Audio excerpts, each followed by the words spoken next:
Magandang gabi, Boss Jay. At sa lahat ng mga kaisip. Ako po si Jerwin, tubong antike, pero matagal nang sa Maynila nakatira. Gusto ko lang po ikwento yung nangyari sa bakasyon namin ng best friend kong si Chito. Isang simpleng bakasyon na akala namin simpleng lakad lang. Pero nauwi sa lagim na hindi ko pa rin makalimutan hanggang ngayon. Mahigit 10 taon na akong di nakakauwi noon, Boss Jay. Sobrang nilamon na ng stress sa trabaho ang buhay ko. Kaya nung nagka-chance ako ng long weekend sa trabaho, niyaya ko agad si Chito. Pre, samahan mo naman ako sa amin sa Antique. Tara, mag-leave ka kahit 1 week. Pagtanggal umay lang sa trabaho natin. Sa amin tahimik lang kasi, tsaka presko yung hangin. Paraan na rin nag-time travel. Walang katoksikan na Maynila. Yan naman ang gusto ko sa'yo, pre. Lagi ka may lirin papasyal. G, basta ba walang usapang trabaho good times lang. Tapos dun tayo sa may mga piyesta, sabi road trip na rin. Di ba sabi mo may motor ka dun? Oo ba? Pero pag na-flat yung gulong, ikaw magtutulak ah. Deal. Basta papainom ka saka sagot mo yung chibog.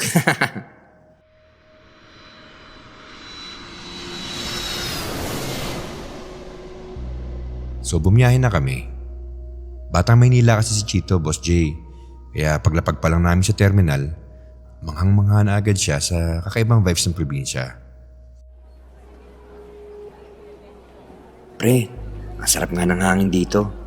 Sabi ni Chito paglapag namin sa terminal. Nakasabit ang bag niya sa balikat. Pawis at pagod kami sa biyahe pero masaya at excited din. Malayong-malayo sa ingay traffic ng EDSA, no? Ganyan talaga. Nasa probinsya ka na kasi. At saka bro, mabagal ang oras dito. Makakapag-unwind at relax ka talaga. Basta talagang walang usapang trabaho. Chill lang ha.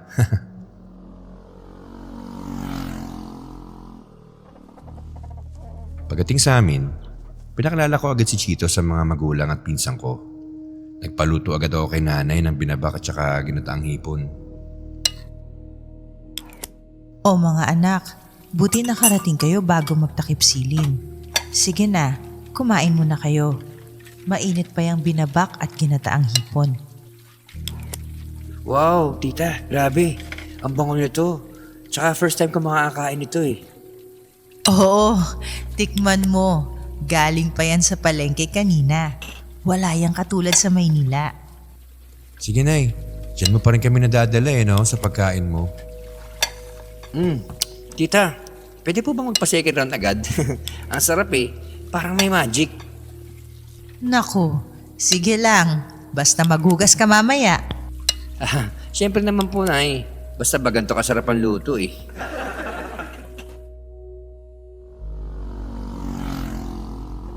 Kinahapunan, nagsimula na munting inuman kasama ang ilang pinsan at mga kababata ko doon. Nagsimula na rin yung kantahan, tawanan at kulitan. Naikwento rin ng isa kong pinsan na fiesta daw sa San Roque.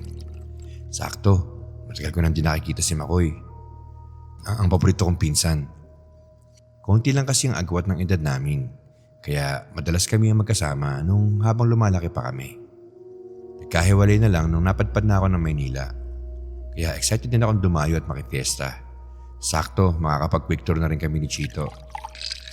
Masaya at normal naman ang lahat. Dala na rin ang pagod sa biyahe. Maaga din kami tinamaan kaya natulog na din kami agad para makapagpahinga.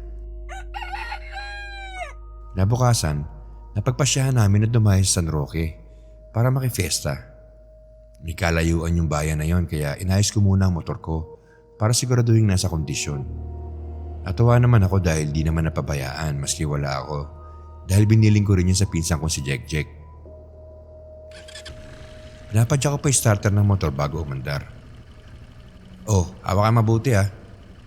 Bakit yung daan natin mamaya? O, copy. Basta i-tour mo ako Boss Jay, nadaanan namin yung mga palayan na malawak. Tuloy-tuloy hanggang sa paanan ng bundok. Sa kanan, makikita mo ang dagat na asul para bang painting.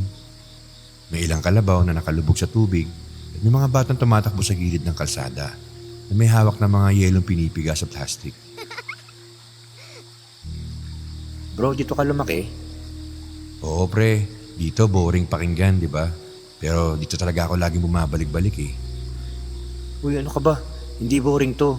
Ang aliwalas nga eh. Ngumiti lang ako. Yun naman ang gusto ko talagang ipakita sa kanya. Ang bandang hapon, tumawag ang pinsan ko si Makoy. O Insan, pre, tuloy ang handaan bukas ha. Pero kung gusto nyo, dumaan na kayo ngayon. Sakto, may practice sa plaza. May palaro din bukas. Dito na kayo tumuli sa bahay. Uy, ayos yan. Sige, pupunta kami. Kasama ko yung kaibigan ko. Saka bili na rin kami ng maiinom. O bro, si Makoy, sabi niya may piyesta raw sa kanila. Na inuman doon mamayang gabi. Pwede raw tayong dumaan mamaya. Ayos. Probinsya style inuman. Pero pre, bago yun, hanap muna tayo ng makakain. Hindi pa ako nagugutom eh. Saka para makatikim ako ng native na suman tsaka biko. Sakto-sakto bro. Sige, may mga tindahan pa akyat. Tara.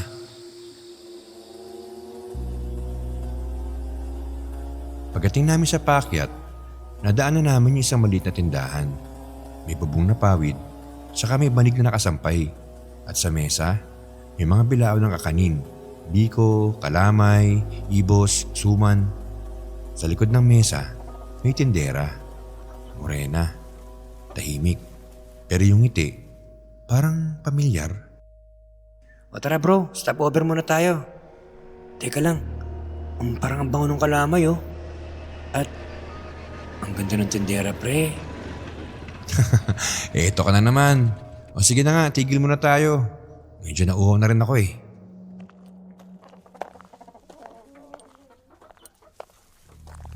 Magandang hapon po sa inyo. Ang tindi ng init ngayon. Halika, magpalamig muna kayo. Sagot gulaman. Malamig yan, may yelo pa. Salamat ate. Pahinga muna kami saglit ha. Ang init ng biyahe eh. Sakto. Baka gusto niyong tikman yung bago kong lutong biko. Masarap yan. Malambot, hindi sobrang tamis. Ay sige po, patikim kami. Kumuha ako ng maliit na piraso. Mainit pa. Amoy gata at sakto lang ang tamis. Hi ate, ako nga pala si Chito at ito yung best friend ko si Jerwin. Ikaw, ano pangalan mo? Elena po. Parang ngayon ko lang po kayo nakita dito. Tigasan po pala kayo. Oo. Ako nga pala si Jerwin. Tiga dyan lang ako sa kabilang barangay. Diyan ako pinanganak pero sa Maynila na ako ngayon. Ibabakasyon lang kami dito at dadayo lang sana ng fiesta sa kabilang baryo. Kukuha na rin sana si Chito pero bigla siyang pinigilan ni Elena. Ay teka, wag na yan ang kunin mo. Meron bagong luto. Pero sandali ha, nasa loob yung bago. Hintayin mo lang, kukuha ko ng isa para sa'yo.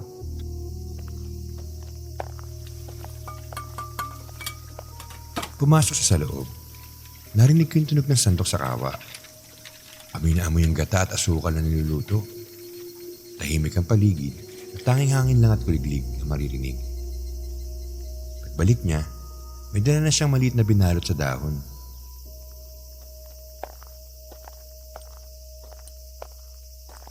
Ayan, bagong luto, mainit pa. Tikman mo. Salamat po. Uy, grabe. Ang sarap ah. Dahan-dahan lang. Minsan, pag masyadong masarap, baka mapaso naman ang dila mo. Oo nga, halos napaso ako. Pero sulit. Ay ate, magkano nga pala lahat? Ay, wag na po. Sa susunod nyo na lang bayaran. Babalik pa naman kayo, di ba? Oo naman, sure yan. Babalik kami. Sige, ingat kayo sa daan. Habang paalis kami, sumilip ako sa salamin. Nakatayo pa rin siya sa tapat ng tindahan. Nakatingin sa amin, hindi kumikibo. Nakangiti pa rin, pero parang iba na ang ibig sabihin.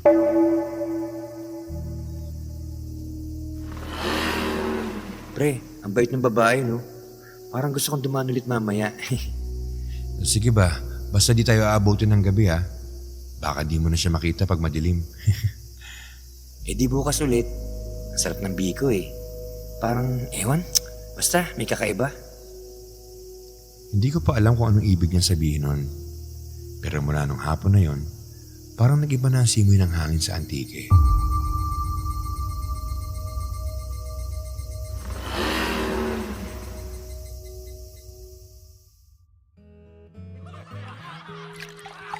Pagdating namin sa bahay ng pinsan ko si Makoy, parang piyesta talaga.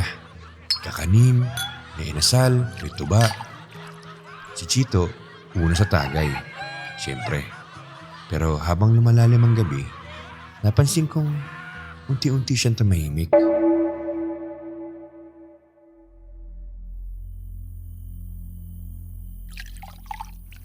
Uy pre, lasing ka na agad? Hindi. Pero pre, naamoy mo ba yung hangin? Ano naamoy? Gata. Pero mapait. Parang panis. Nako, baka tuba lang yan. First time mo kasi. Hindi pre. Parang may niluluto sa loob ng tiyan ko. Binaliwala ko lang. Akala ko init lang ng katawan. Pero pagkatapos ng ilang minuto, namutla si Chito. Namamawis. Kahit malamig naman ang hangin. Uy pre, ayos ka lang? Baka gusto mong humiga muna. Oo, siguro. Medyo nahihilo lang. Uy tol, Jerwin, doon nga kayo sa kwarto ko. May papag doon. Patulogin mo muna yung kaibigan mo. O sige, pahinga ka muna bro.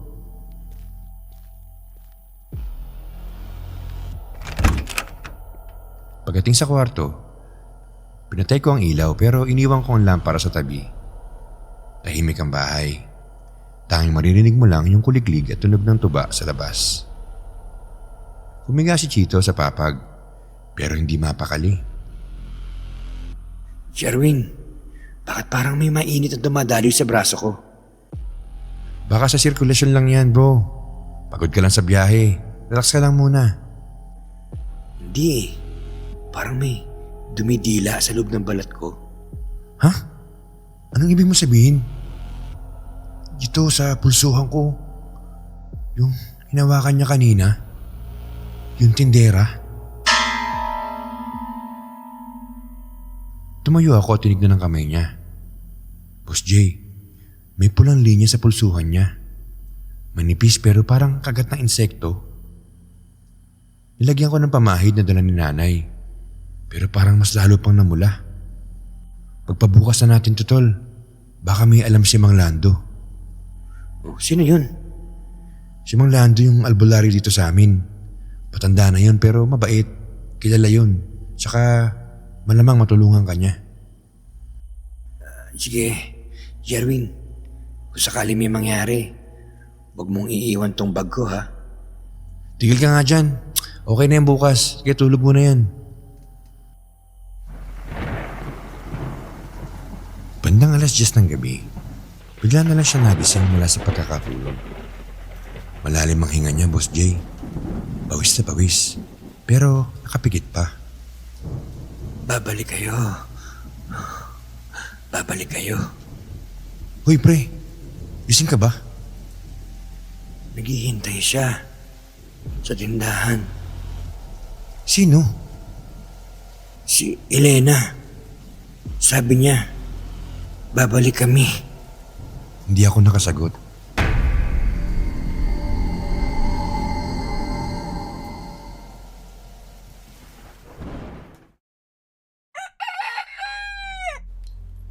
Kinabukasan, kaagad kong kinausap ang pinsan ko si Makoy. Sabi ko, dalhin namin si Chito kay Mang Lando. Kailangan naming malaman kung ano itong nangyayari sa kanya. Tama yan. Kilala ko si Mang Lando. Marami nang napagaling yon. Pero Jer, saan nga ba kayo dumaan kahapon? Doon tol sa paakyat. Yung may maliit na tindahan ng kakanin. Magandang babae yung tindera, morena. Bakit? Nako, huwag mong sabihin kay nanay mo ha. Pero may kwento raw doon. Minsan, may mga dumadaan na lalaking nakakain doon. Tapos pag uwi, nilalagnat. May sakit na hindi maipaliwanag. Teka, anong klaseng sakit? Di ko alam minsan. Pero lagi raw ito nagsisimula sa tindahan na yun.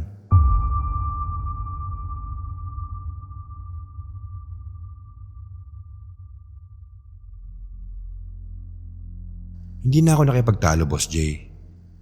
Pag-akyat namin kina Mang Lando, nandun yung sagot na ayaw kong marinig. Tanghali na nung nagpasya kaming umakyat sa kabilang sitio kung saan nakatira si Mang Lando, ang kilalang albularyo sa lugar namin. Tahimik lang si Chito sa likod ng tricycle. Nakayoko. Pawis na pawis kahit malamig ang hangin. Parang hindi na siya yung dating mataldal na tropa ko. Jer, insan, sigurado ka bang okay lang siya? Mukhang nangihina na to ah. Oo tol, pero parang lumalala. Kanina, sabi niya, may naririnig daw siyang humihinga sa likod niya. Eh, wala naman. Ako, basta wag mo nang pansinin bro. Huwag mo lang siyang papansinin kapag nagsimula magsalita nang hindi ikaw ang kausap ha.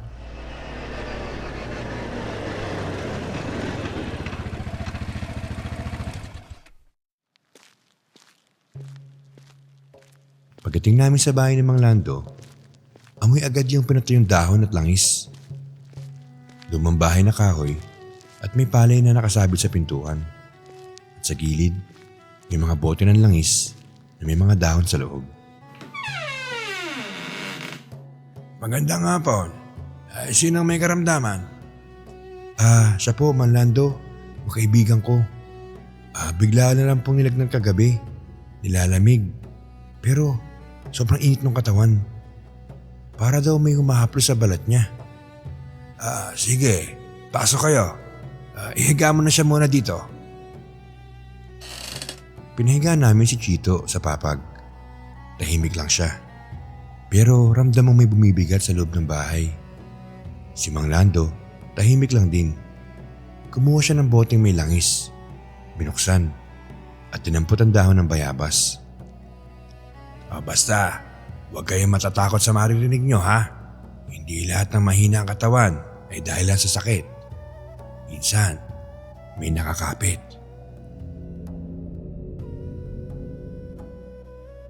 Nakakapit? Anong ibig niya sabihin? Ang init ng laman niya. Ako, hindi lagnat yan.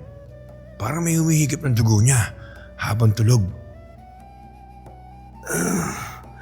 Ang lamig sa ulo, pero ang init sa dibdib. Mang Lando, parang may nakaupo yata sa tiyan ko. Huwag kang kikilos. Huminga ka lang ng dahan-dahan. Kumuha si Mang Lando ng kandila at pinadaan sa katawan ni Chito. Nang umabot sa may pulsuhan, biglang umapo yung mitsa. Parang may sumingaw na hangin mula sa loob ng balat niya. Ayan, dyan siya pumasok. May laway sa loob ng laman. At yung laway na yon, hindi sa tao galing. Ha? Laway? Anong klase laway? Laway na galing sa lahi ng Yanggaw.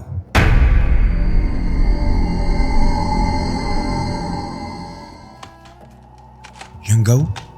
Aswang yun, di ba? Hindi eksakto. Tao rin sila. Pero may sumpa. Kapag nasaktan, kumakapit ang dugo nila sa laway. At kapag naibigay mo yon sa ibang laman, nahahawahan ang espiritu nila. Mang Lando, yung tindera ba sa may paakyat? Si Elena? Oo, Yanggaw. Yun ang lahi nila. Matagal nang tahimik yung pamilya na yan. Pero kapag may dumaan na lalaki na kahawig ng minahal niyang nanakit sa kanya, nagigising ang sumpa. Mang Lando, ano pong dapat namin gawin? Saka, paano namin matatanggal itong sumpa sa kanya? Bukas ng madaling araw, bago pa sumikat ang araw, bumalik kayo sa tindahan. Bitbitin niyo itong langis at asin. Pag nakita niyo siya, huwag kayong sumigaw o huwag magalit. Makinig lang kayo. Kausapin niyo siya. Teka lang, Lando. Paano kung umatake siya? Makoy, hindi siya aatake hanggat hindi niyo siya tinatawag sa galit. Pero kung sakali, hawakan mo to. Yan ang huling sandata kung hindi nakakayanin. Pero tandaan nyo, ang dugo, kapag binuksan, lagi may kapalit. Teka Mang Lando, bakit po si Chito? Bakit siya ang pinili? Dahil kamukha niya yung dating kasintahan ni Elena. Lalaking nangako, pero iniwan siya bago siya tuluyang naging halimaw. Hindi dahil ginusto niya, kundi dahil walang nagdigtas sa kanya. Ang laway niya ngayon, hindi para manakit, kundi para humiling ng kabayaran. Tahimik lang ako. Hindi ko alam kung ano mas nakakatakot. Yung sumpa o yung itsura ni Chito habang nakapikit na parang may iba ng nagmamay-ari ng mukha niya. Si Mang Lando, itinuro sa akin ng bote ng langis at asin. Pag-akyat niyo bukas, dalhin niyo to. At wag niyo lilingunin kapag may tumawag sa inyo sa daan. Dahil kung sino man yon, hindi niyo yung kasama. Babalik kayo sa akin. Jerwin, narinig mo yun? Siya yun. Si Elena. Huwag kang lilingon. Dahil hindi siya makakapasok hanggat hindi mo siya pinapayagan. Kaya't huwag mo siyang papansinin. Kumapit ako sa bote ng langis. Ramdam ko yung panginginig ng kamay ko. Sa labas, tahimik na ulit. Pero alam kong nandun pa rin siya. Naghihintay. Bukas ng madaling araw, harapin niyo siya. Sa harap ng tindahan at doon niyo maririnig ang totoo. Boss J, hindi na ako nakapagsalita. Si Chito, nakatulog na ulit. Pero mahigpit ang hawak niya sa kamay ko. Para bang bata na ayaw iwan. At sa isip ko lang, paulit-ulit na pumapasok. Babalik kayo sa akin.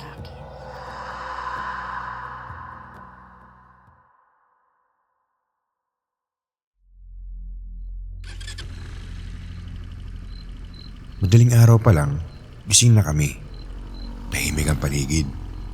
Parang nakikinig sa bawat andar ng tricycle.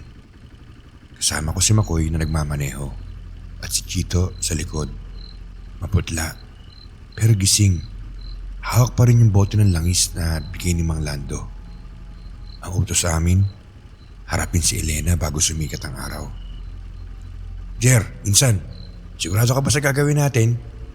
Kung totoo yung sinasabi ng Mang Lando, naku, delikado to. Wala tayong choice, Makoy. Saka habang tumatagal, lumalala na si Chito. Kahapon nga, may halong dugo na yung laway niya eh. Mga pre, kung sakaling hindi ko kayanin, huwag kayong mag-atubiling iwan ako. Unahin niyo yung sarili niyo. Lalo ka na, Tol Jerwin. Ano ka ba, Tol? Itigil mo yan. Walang may iwan sa atin. Babalik lang tayo. Patatapos rin to.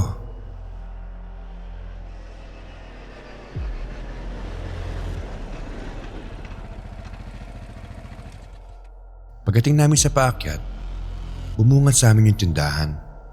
Parehong kubo, parehong kortina. Pero ngayong umaga, sarado lahat ng bintana. Parang walang tao. Jerwin, walang usok sa kalan. Sarado rin yung likod. Sigurado ka bang dito yun? Oo, Tol. Hindi ko makakalimutan yung lugar na to. Bumalik kayo. Narinig niyo yung mga pre. Siya na yun. Oo, Chito. Pero kalma ka lang. Huwag kang lalapit agad.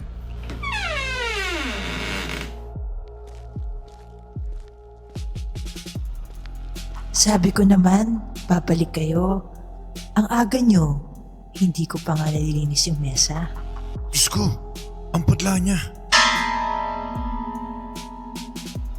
Nakatayo siya sa may pintuan. Parehong damit. Pero parang mas payat. Yung mga mata niya, may halong luha. Hindi ko alam kung lalapit ba ako o tatakbo. Elena, kailangan namin maintindihan kung ano to. Anong ginawa mo sa kaibigan ko? Ginawa ko lang yung ginawa sa akin. Isang halik, isang tikim. Hindi ko siya pinatay. Hindi ko rin siya sinaktan. Ginising ko lang yung dugo sa kanya. Bakit ako? Dahil kamukha mo siya. Yung lalaking nang iwan sa akin nung gabi ng umuulan. Sinabi niya babalik siya. Pero sa halip, sunog na bangkay ng tatay ko ang bumalik. At mula nun, wala nang natira kundi gutom.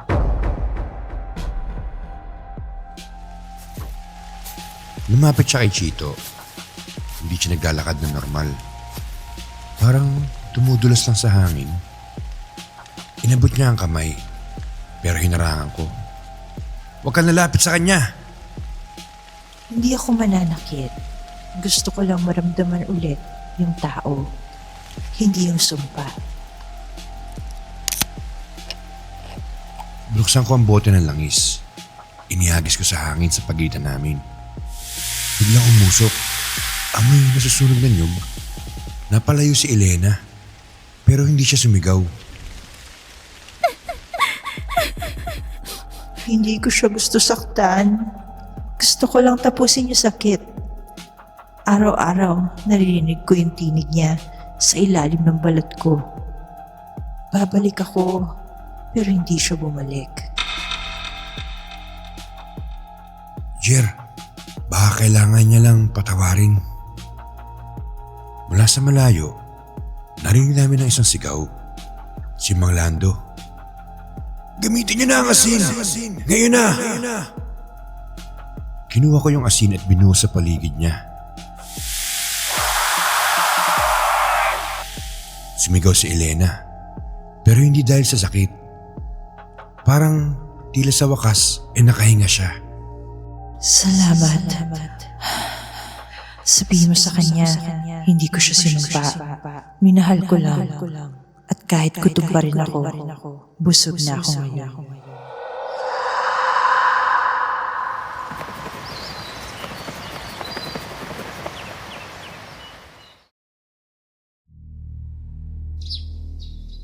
Pagmulat ko, maliwanag na ang araw. Wala na si Elena. Wala na ring tindahan. Ang naiwan lang, yung banig na may marka ng abo sa lupa. At sa tabi ko, si Chito. Nanginginig at maputla. Pero buhay. Pre, tapos na ba? Oo, tol. Pero parang may iniwan siya. Ano? Yung ngiti niya. Hanggang ngayon, pag naiisip ko, parang nakatingin pa rin siya sa atin mula sa kabundukan.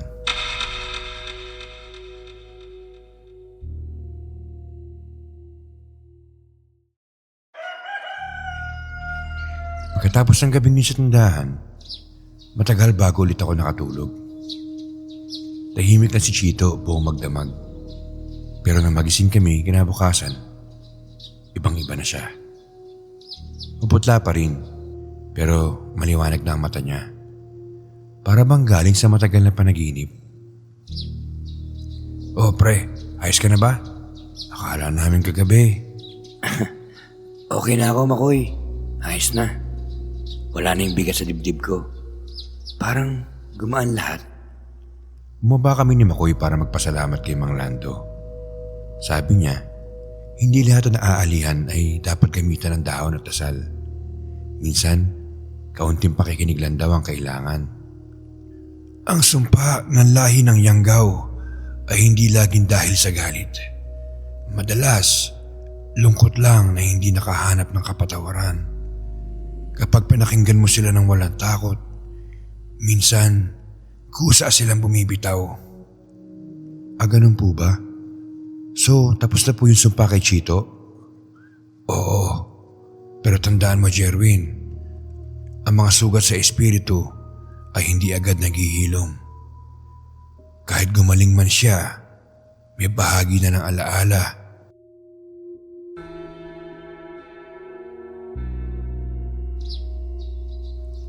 Bago kami umalis ng Antique, dumaan muna kami sa paakyat. Wala na yung tindahan, walang kubo, walang kortina. Wala na rin bakas ng abo. Ang naiwan lang ay isang pirasong bilao na nakatumba sa gilid ng daanan. Pre, huwag na tayong babalik dito ha. Oo, Chito, hindi na. Tama na. Salamat at buhay ka pa.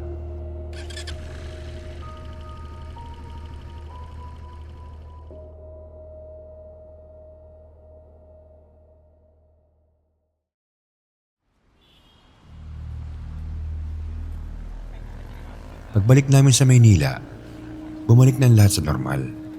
Trabaho, tawag, overtime. Pero minsan, sa gitna ng katahimikan sa floor, mapapansin kong si Chito nakatitig lang sa tasa ng kape. Parang may inaamoy. Uy, Chito, okay ka lang? Okay lang. Naamoy lang akong gata. Pero ngayon, hindi na nakakatakot. Nakakalungkot na lang. Natahimik na si Chito. Hindi na siya ginagalaw ng sumpa. Pero minsan, sa tuwing tatawa siya, para bang may tono sa dulo ng boses niya na parang may halong luha. Hindi ko alam kung alaala lang o kung may bahagi ng katahimikan ni Elena na naiwan sa kanya. Minsan, habang sabay kami naglalakad pa uwi, tumitigil siya at tinitignan ng ulan. Alam mo pre, kung totoo man yung nangyari, ayoko siya maalala bilang halimaw. Gusto ko na lang isipin na siya siyang tao na pagod lang magmahal. At mula nun, Boss Jay, hindi na namin binanggit ang pangalan ni Elena. Pero tuwing maulan, tuwing naaamoy namin yung gata, para kami napapatingin sa langit. Tahimik at sabay namin binubulong. Salamat sa pagbabalik. Boss Jay, siguro kaya ako ito nasulat para maalala ng mga nakikinig na hindi lahat ng kinatatakutan ay masama. Minsan, may mga nilalang lang na hindi natapos ang kwento nila. At minsan, tayo ang mga dumarating sa dulo nun.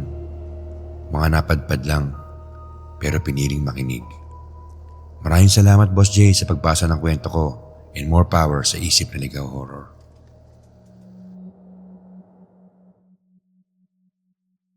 Kung nagustuhan mo ang kwento, huwag kalimutang i-like at mag-subscribe na rin para sa mas marami pang kabaliwan at kapapalagaang kwento dito sa Isip na Ligaw Horror.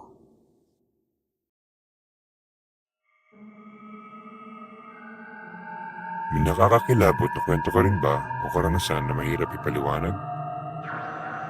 Ipadala sa amin sa isipnaligawhorror@gmail.com at baka ikaw na ang susunod na feature sa aming next episode.